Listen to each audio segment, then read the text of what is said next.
잘 만든 영화나 드라마를 보면 복선이나 암시가 많이 나옵니다. 소위 떡밥이라는 거죠. 큰 주제와 결론에 대해서 미리 조금씩 보여주다가 나중에 실체가 드러나기 시작하면 깜짝 놀라면서 말하죠. 아, 그게 떡밥이었네. 성경 66권이 다 그렇지만 오늘 요한복음 21장에는 특히 그렇습니다. 1장부터 나왔던 떡밥들이 마지막 21장에서 다 풀리는데 마치 최고의 드라마를 보는 것 같습니다. 그런데 머릿속에서 지어내기도 힘든 이 스토리가 100% 리얼, 사실이라는 겁니다. 그것은 바로 오늘 말씀 안에 우리 인생에서 가장 중요한 진리가 담겨 있다는 뜻입니다. 오늘 말씀을 통해서 그 진리를 발견할 수 있는 행복한 성도 되시기를 간절히 축원합니다. 오늘 말씀 요한복음 21장에 보면 예수님과 베드로가 주연으로 나옵니다. 그래서 오늘 말씀을 베드로의 시각에서 바라보도록 하겠습니다. 자, 1절. 그 후에 예수께서 디베랴 호수에서 또 제자들에게 자기를 나타내셨으니 나타내신 일은 이러하니라. 자, 그 후에란 예수님이 부활하시고 제자들에게 두 번이나 나타나신 후를 말합니다. 자, 십자가에 죽으셨다가 다시 살아나신 예수님을 직접 봤다면 자, 얼마나 놀랄 일이에요? 그런데 이상하게도 베드로와 제자들은 낙심한 상태였습니다. 2절. 시몬 베드로와 디두모라 하는 도마와 갈릴리 가나 사람 나다나엘과 세베대의 아들들과 또 다른 제자 둘이 함께 있더니 시몬 베드로가 나는 물고기 잡으러 가노라 하니 그들이 우리도 함께 가겠다 하고 나가서 배에 올랐으나 그날 밤에 아무것도 잡지 못하였더니. 베드로가 나는 다시 물고기나 잡으러 가련다. 그러니까 다른 제자들도 다 따라갑니다. 물론 예수님이 십자가 지시기 전날 밤 제자들에게 갈릴리에서 다시 만나자고 하셨기 때문에 지금 베드로와 제자들은 예수님을 만나려고 갈릴리로 가는 거예요. 그러나 물고기나 잡으러 간다는 베드로의 말 속에는 예수님을 만나고자 하는 기대감보다 낙심한 마음이 더 큰 거죠. 예수님은 사람들을 구원하는 사람 낚는 업으로 제자들을 부르셨건만 제자들은 낙심한 나머지 그 사명을 잃어버리고 물고기 낚는 업으로 다시 전락한 겁니다. 왜 베드로가 부활하신 예수님을 만났는데도 여전히 낙심하고 있을까요? 첫째, 베드로 자신은 제자의 자격이 없다고 여겼기 때문입니다. 그동안 수많은 기적을 베푸시는 예수님을 따라다니면서 얼마나 어깨가 으쓱했겠습니까? 예수님이 예루살렘에 입성하셔서 로마 군대를 무찌르고 왕이 되시면 수제자인 자신은 크게 한 자리 차지할 줄 알고 내심 기대했을 겁니다. 예수님이 십자가에 죽으신다고 3번이나 말씀하셨는데도 불구하고 한 자리 차지하려고 욕심만 부렸던 자신이 너무나도 부끄러운 것이죠.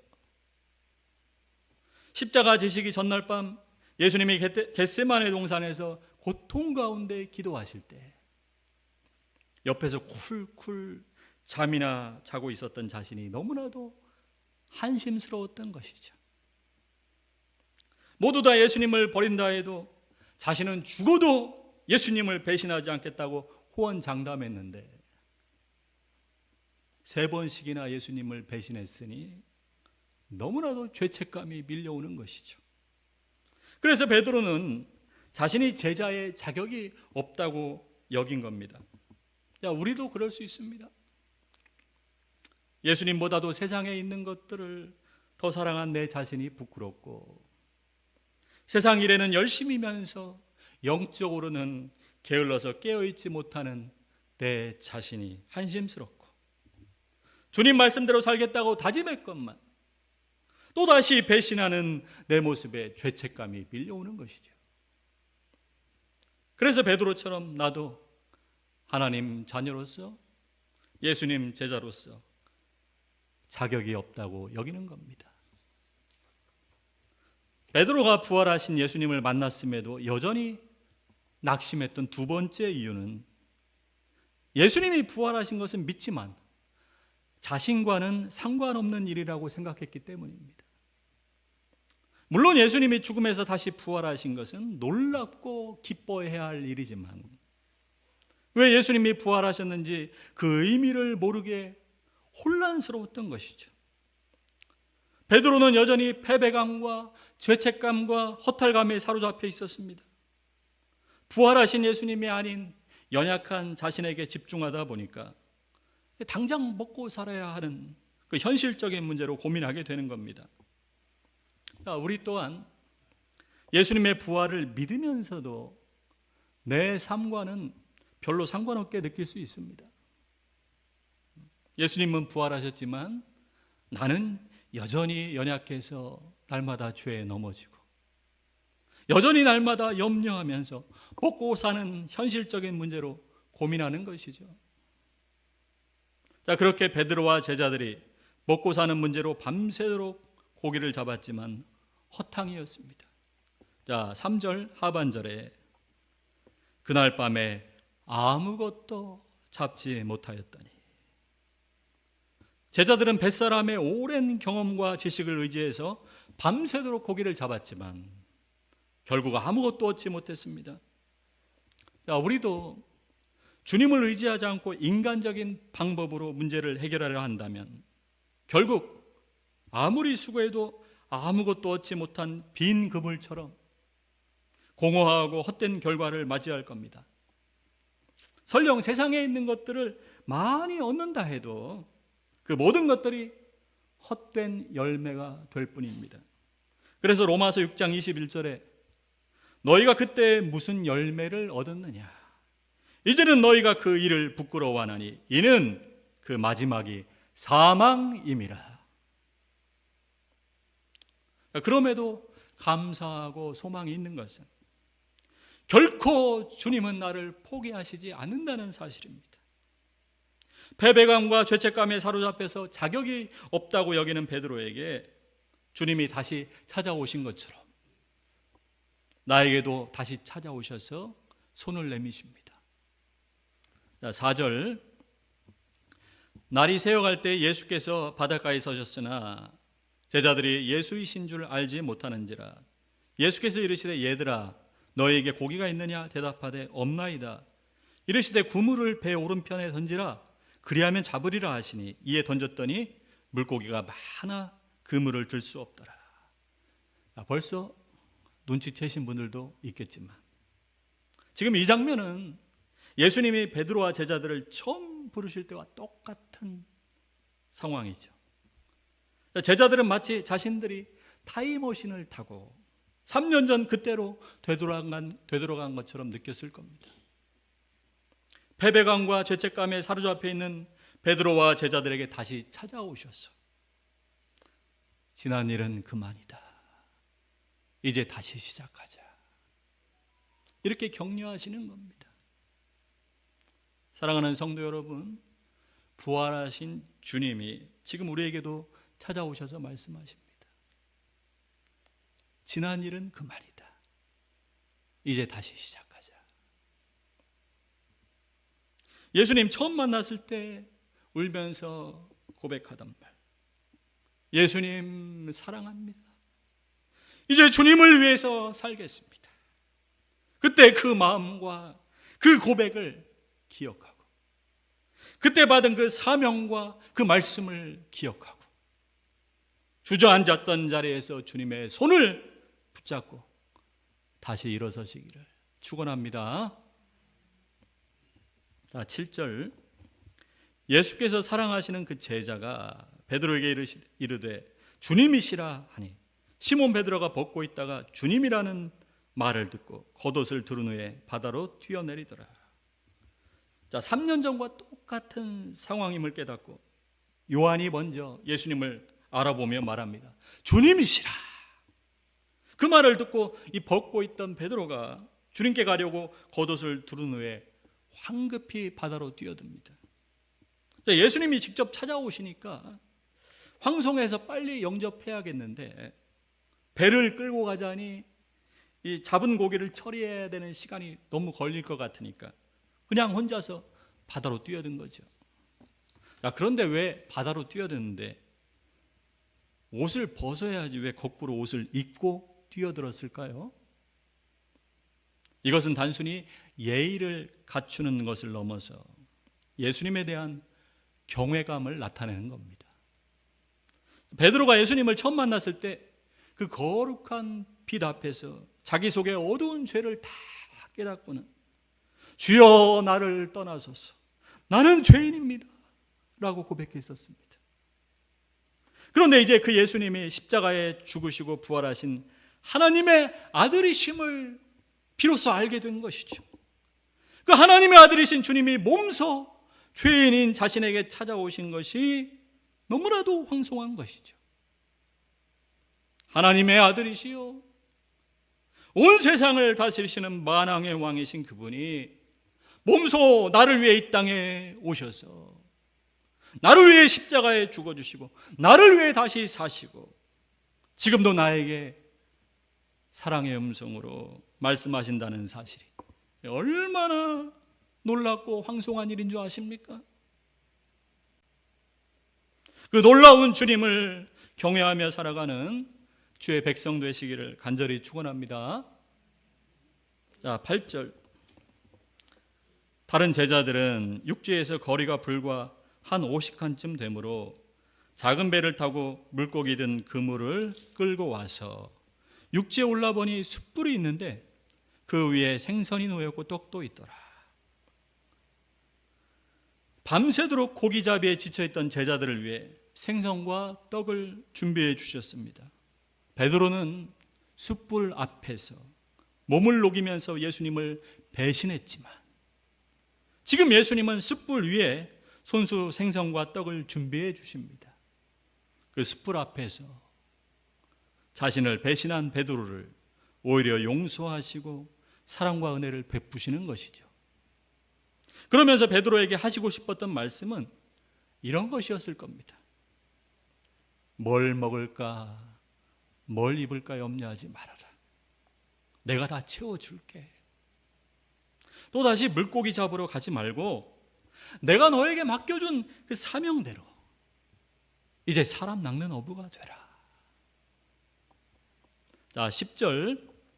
예수께서 이르시되 지금 잡은 생선을 좀 가져오라 하시니 시몬 베드로가 올라가서 그물을 육지에 끌어올리니 가득히 찬 큰 물고기가 153마리라. 이같이 많으나 그물이 찢어지지 아니하였더라. 자, 처음 예수님을 만났을 때는 물고기가 심이 많아서 그물이 찢어졌었는데 이번에는 팔뚝만한 큰 물고기가 153마리나 잡혔는데 그물이 찢어지지 않았습니다. 자, 무슨 차이일까요? 베드로의 과거와 미래의 모습을 보여주시는 거예요.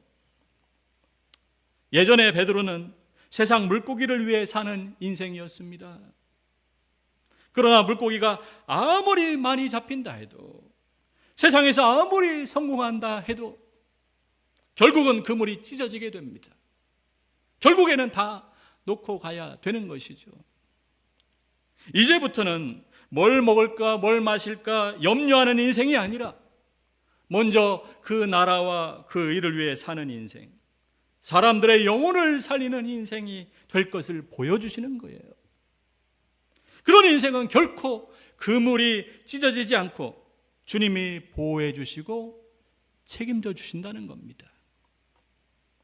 자, 그런데 왜 하필 153마리가 잡힌 걸까요? 어떤 학자는 100은 이방인의 수, 그리고 50은 유대인의 수, 3을 삼위일체 하나님 수로 그렇게 해석합니다. 또 어떤 학자는 이 고대의 동물학자들이 생선을 153종으로 분류했는데 그래서 이 153이란 인류 전체의 인종을 상징한다고 해석합니다. 이랬든 저랬든 확실한 것은 우리가 주님의 나라와 그 뜻을 위해 살 때 우리가 생각하는 것보다도 훨씬 더 풍성하고 부족함 없이 채워주신다는 겁니다. 자, 12절 예수께서 이르시되 와서 조반을 먹으라 하시니 제자들이 주님이신 줄 아는 거로 당신이 누구냐 감히 묻는 자가 없더라. 예수께서 가셔서 떡을 가져다가 그들에게 주시고 생선도 그와 같이 하시니라. 자, 베드로와 제자들이 예수님이 주시는 떡과 생선을 받으면서 무슨 생각을 했을까요? 분명히 보리떡 5개와 물고기 2마리를 생각했을 겁니다. 오병이어의 기적. 예수님이 오병이어의 기적을 베푸신 후에 그 사건을 해석하시면서 이렇게 말씀하시죠.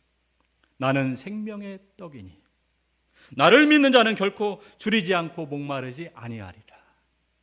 내 살을 먹고 내 피를 마시는 자는 영생을 가졌고 그는 내 안에 나도 그의 안에 거하느니라.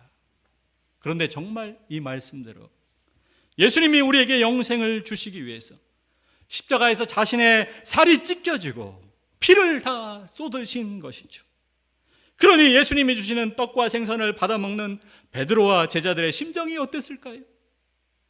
십자가에서 자신의 살과 피를 바쳐서 나를 용서하시고 사랑하신 그 예수님 때문에 눈시울이 뜨거워지고 가슴이 북받치면서 그 떡과 생선을 받아 먹었을 겁니다.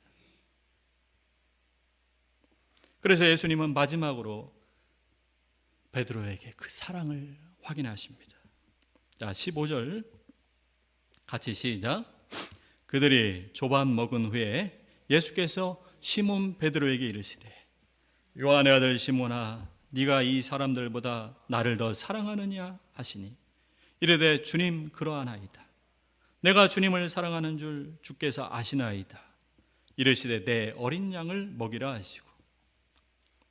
여기서 이 사람들보다는 헬라어로 투톤인데 이 사람들 또는 이것들로 해석할 수 있어요. 자, 이 사람들로 해석할 경우에 여기 있는 이 제자들보다 나를 더 사랑하느냐 그런 질문입니다. 자, 이것들로 해석할 경우에 이 물고기들, 이 많이 잡힌 물고기들 곧 생업보다도 나를 더 사랑하느냐 하는 질문입니다. 뭐 이랬든 저랬든 예수님을 가장 사랑하느냐는 질문이에요. 이 사람들보다 이것들보다 나를 더 사랑하느냐. 주님 그렇습니다. 내가 주님 사랑하는 줄 주께서 아시나이다. 내 어린 양을 먹이라. 그런데 이상하게도 예수님이 베드로에게 똑같은 질문을 또 하셔요.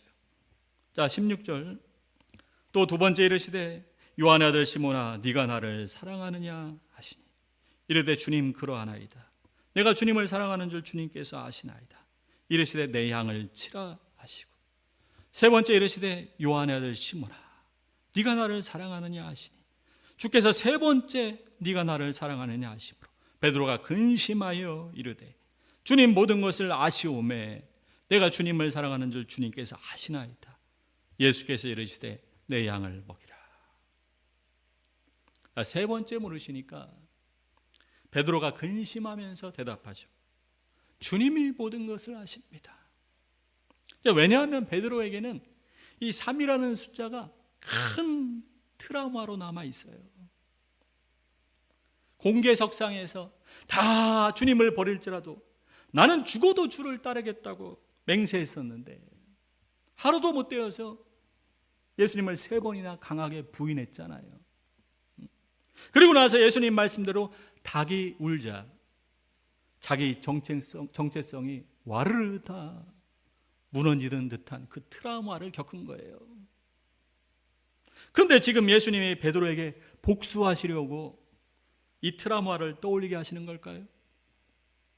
그렇게 맹세했던 베드로 너마저 나를 배신할 수 있느냐? 너도 한번 내 고통을 느껴봐라. 그것이 아니죠. 오히려 그 상처와 트라우마를 드러내서 치유해 주시려는 겁니다.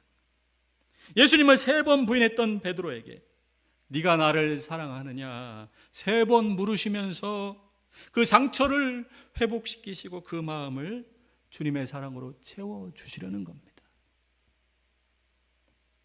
사랑하는 성도 여러분, 이 시간 주님께서 저와 여러분에게도 물으십니다. 네가 이 사람들보다 이것들보다 나를 더 사랑하느냐? 네가 나를 사랑하느냐? 네가 나를 사랑하느냐? 만일 그 질문에 자신 있게 대답하지 못한다면 아직도 주님보다 더 사랑하는 것이 있다는 것이죠. 그것은 아직도 여전히 과거의 상처와 트라우마를 극복하지 못하고 있다는 증거고, 아직도 여전히 진리가 아닌 헛된 것들에 내 마음을 빼앗기고 있다는 증거입니다. 그러나 베드로처럼 내 마음을 온전히 주님께 드리면서 내가 주님을 사랑하는 줄 주님이 아십니다.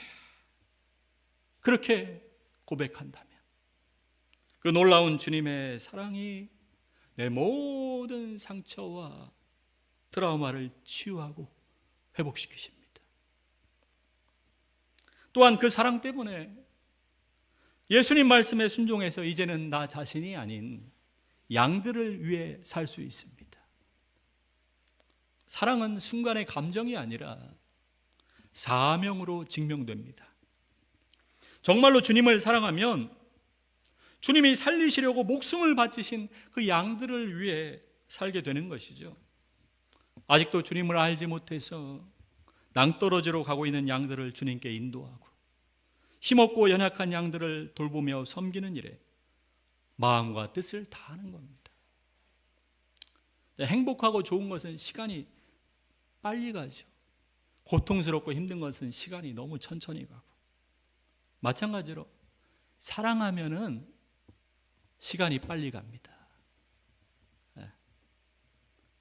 야곱이 삼촌 밑에서 밤낮으로 일하면서도 이 사랑하는 여인 때문에 기쁘게 견딜 수 있었는데, 야곱이 고생하던 20여 년의 세월이 마치 며칠같이 느껴졌다고 말합니다. 자, 인간적인 사랑도 이렇게 기쁘고 신이 나는데 주님과의 첫사랑을 회복하면 얼마나 기쁘고 행복하겠습니까? 더 이상 인생이 지루하거나 힘겹지가 않습니다. 그 어떤 것도 두렵지 않고 그 어떤 어려움도 다 이겨낼 수 있습니다.